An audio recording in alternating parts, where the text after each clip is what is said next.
Spoštovane ustvarjalke, spoštovani ustvarjalci, ljubiteljice in ljubitelji gledališča. Praznujemo mednarodni praznik uprizoritvene umetnosti, te sladke rože navdiha. Umetniki njeno bistvo raznolikih estetskih prijemov negujemo svobodno mislijo, z vrednotenjem sveta, ki zna oblikovati jasna stališča in spodbujanjem čutenja, ki lahko zaobjame najgloblje človekove premise. Koliko silnic pravzaprav na tako majhnem prostoru, ki se imenuje oder. Zadnje leto ni bilo prijazno. Ne samo zaradi epidemije, ki je obrnila svet na glavo in v našem primeru onemogočila neposreden stik publike z igralci, ampak ker je v času, ki si ga delimo z drugimi sodržavljani, razgalila krizo družbenih vrednot. Ta kriza se je zažrla vse pore intimnega in javnega življenja in gledališče ni seveda pri tem nobena izjema. Ko je lakota za vse. Občutek, da nam lahko z ignoranco uspe po medvedje hibernirati skozi to krizo, je vrljiv. Ob takšnem tempu degradiranja postulatov občega dobrega, verjemite mi, pomladi ne bo. Odgovornost za to mora prevzeti politika. Ta zaradi vsako leto ponavljajočega se splošnega nezanimanja in vedno večjega zanemarjanja kulturne perspektive ni znala in ni hotela zaščititi raznoterih umetniških praks in najbolj ranljive skupine samozaposlenih.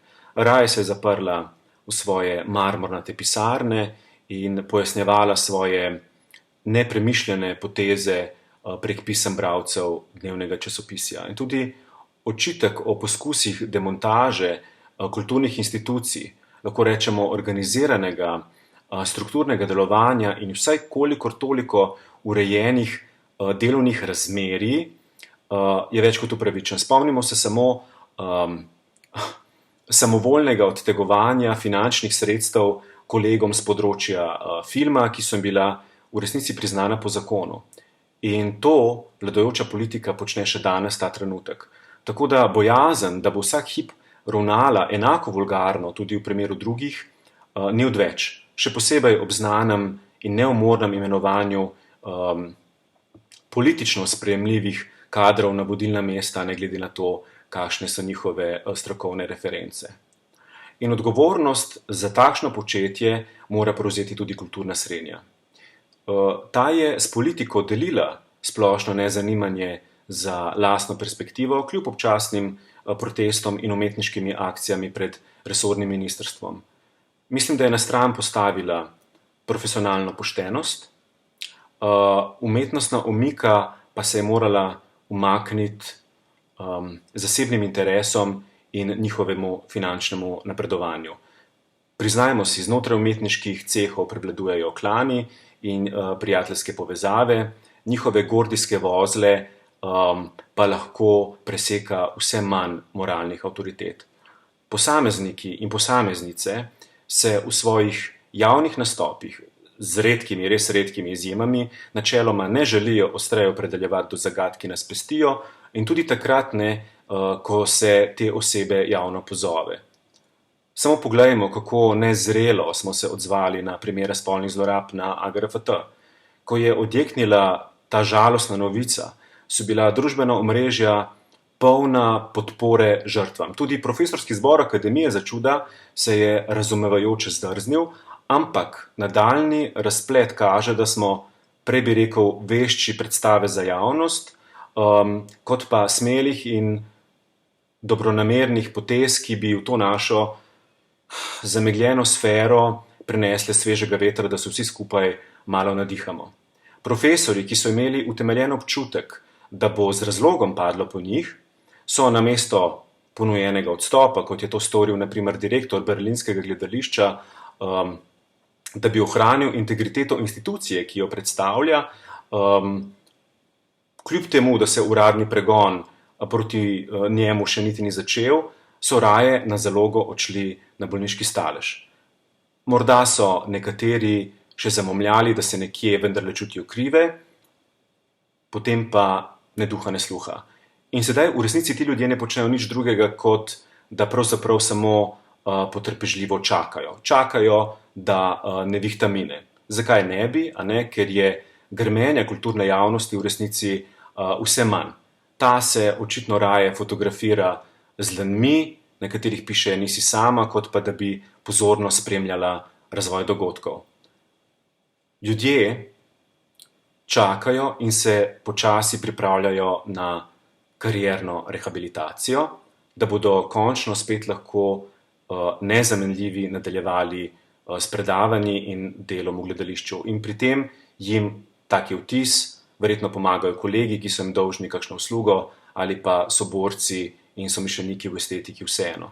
Kulturna srenja pa, kar je škandalozno, pri tem pozablja, da v resnici ne potrebujemo samoumevnih pisem podpore in zgražanja, tudi akademskega zbora ne, ampak potrebujemo poteze, ki so javne in ki se ne skrivajo za demagogijo internih postopkov.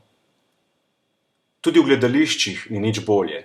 Združenje dramskih umetnikov Slovenije in Društvo slovenskih audiovizualnih igralcev sta pred tedni vodstvom večjih gledališč poslala pismo, v katerem sta prosila za njihova stališča o spolnih zlorabah in nasilju na delovnem mestu, ter o tem, kako bodo takšna dejanja v prihodnje prepoznali, jih regulirali in tudi sankcionirali.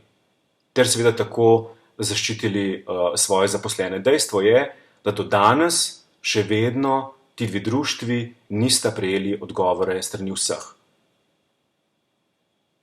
In se sprašujem, ali se res lahko čudimo, če pa niti kolegi direktorjev slovenskih gledališč ni zmogel enega preprostega stavka, da bi vsaj načelno obsodil tovrstne dejanja. In odgovornost za to mora prevzeti tudi vsak od nas. Vsakokrat, ko smo ob nepoštenem delovanju moralno kompromitiranih oseb obrnili glavo stran, namesto da bi opozorili na nepravilnosti, ker smo se bali za svoje pozicije ali eksistenco, smo v resnici pripomogli k realnosti, ki jo živimo danes. Tudi takrat, ko so bile situacije veliko bolj benigne, kot pa primeri zlorab ali nasilja, in tudi takrat, ko se recimo nismo strinjali z nečim, pa smo recimo mnenje za vsak slučaj zadržali zase. Vsaka takšna poteza, vsaka takšna drža je hromila umetniški oder, ki ga slavimo danes, njegovo poetiko, svobodo, ki nam je dana, da o njej premišljujemo in da se tako v resnici analiziramo.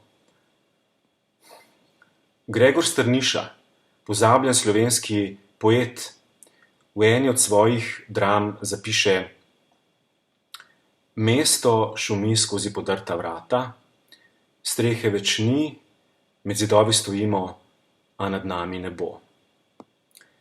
Dragi kolegi, drage kolegice, ob letu Osore si želim, da bi lahko brez slabe vesti stali drug ob drugem in da bi se neba, v katerega zdaj lahko rečem prazno, uperjamo svoj pogled, zmogli tudi dotakniti. Šele takrat, verjamem, bo naše prijazno povabilo publiki, naj se skupaj z nami po tej epidemiji vrne v gledališče zares iskreno. Do takrat pa srečno.